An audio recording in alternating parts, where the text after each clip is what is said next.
तो हेलो दोस्तों, नमस्कार, प्रणाम। मैं गायक शंकर सूर्या यादव आप सभी भगवान रूपी दर्शकों को पाँव छू के प्रणाम करता हूँ। तो आज आप लोगों को एक लोकगीत सुनाना चाहता हूँ। सुनिए दोस्तों और कमेंट करके बताइए हमारा गाना कैसा लगा। जब जब उठे राजा हमर दरदिया, काम नहीं करे पिया कौनो हरा दिया। जब जब उठे राजा हमर दरदिया, काम नहीं करे पिया कौनो हरा दिया।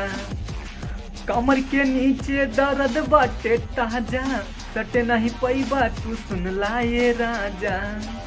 कमर के नीचे दर्द बाटे ताजा, सटे नहीं पैबा तू सुन लाए राजा।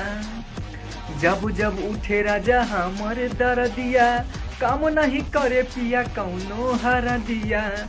जब जब उठे राजा हमर दरदिया, काम नहीं करे पिया कौनो हरा दिया।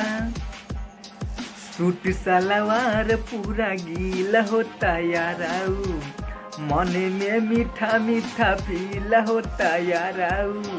सूट सलवार पूरा गीला होता याराऊ, मने में मीठा मीठा फील होता याराऊ।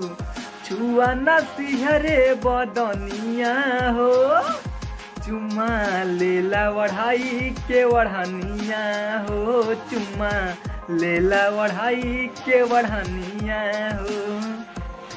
तो दोस्तों, आशा नहीं पूरा विश्वास है कि हमारा दोनों गाना बहुत आप लोग को अच्छा लगा होगा। तो कमेंट कीजिए और बताइए हमारा गाना कैसा लगा।